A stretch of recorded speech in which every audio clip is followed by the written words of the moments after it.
జాతీయ ఆదివాసీ పాస్టర్ల ఐక్యవేదిక ఆంధ్రప్రదేశ్ రాష్ట్ర కమిటీ ఆధ్వర్యంలో సెమీ క్రిస్మస్ వేడుకలను శుక్రవారం బుట్టాయిగూడెం మండల కేంద్రంలో ఘనంగా నిర్వహించారు. ఈ కార్యక్రమానికి ముఖ్య అతిథిగా ఏపీ ట్రైకార్ చైర్మన్ బొరగం శ్రీనివాస్ పాల్గొని కేక్ కట్ చేశారు. దైవ సేవకులకు శుభాకాంక్షలు తెలియజేశారు. ఈ సందర్భంగా జాతీయ అధ్యక్షులు కురసం నిరీక్షణరావు మాట్లాడుతూ భారతదేశంలో ఆదివాసీ పాస్టర్లపైన కానీ ఆదివాసీ విశ్వాసులపై కానీ ప్రభుత్వాలు నిర్లక్ష్యంగా వ్యవహరిస్తున్నాయని, అనేక రాష్ట్రాల్లో చర్చిలను కూలగొట్టడం లాంటి కక్షపూరిత చర్యలకు పాల్పడుతున్నారని అన్నారు. ఆదివాసీ దైవ సేవకులు కూడా చట్ట సభలలోకి రావాలని కోరారు.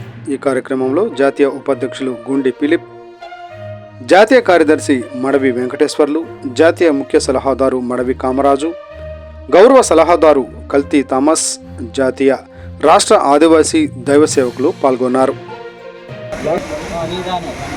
నిరీక్షణరావు, నేను జాతీయ ఆదివాసీ పాస్టర్స్ ఐక్యవేదిక యొక్క జాతీయ అధ్యక్షుడిని.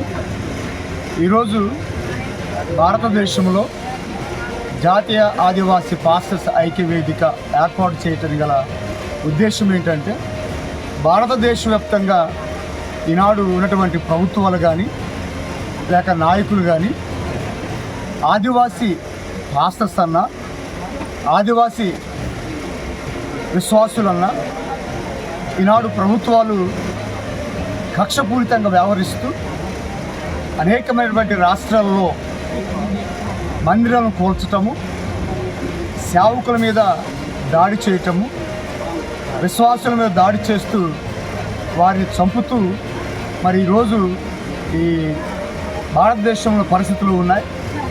ఇలాంటి పరిస్థితుల్లో మా ఆదివాసీ పాస్టర్స్కును అలాగే విశ్వాసులకు అండగా నిలవబడటానికి ఈ జాతీయ ఆదివాసీ పాస్టర్స్ ఐక్యవేదిక 2023 సంవత్సరంలో ఏర్పాటు చేయడం జరిగింది. ఈనాడు ఈ ఐక్యవేదిక దేశవ్యాప్తంగా మరి పర్యటిస్తూ అన్ని రాష్ట్రాల్లో మరి కార్యక్రమాలు ప్రారంభిస్తూ మరి కార్యక్రమాలు ముందుకు తీసుకెళ్తూ ఈ కమిటీని బలోపేతం చేస్తూ ఉంది. ఈరోజు ఈ ఆంధ్రప్రదేశ్ రాష్ట్రంలో ఈ బుట్టాయిగూడెం ప్రాంతంలో 2025 సంవత్సరంలో క్రిస్మస్ వేడుక ఇక్కడ ఏర్పాటు చేసుకున్నాము. వందలాది మంది ఆదివాసీ సేవకులు ఈ కార్యక్రమంలో పాల్గొనడం జరిగింది. రాబో రోజుల్లో మరి అనేకమైన రాష్ట్రాల్లో మేము పర్యటిస్తూ అనేక మంది రాష్ట్రాల్లో పర్యటిస్తూ మేము ఈ కార్యక్రమాన్ని జరిగించబోతున్నాము.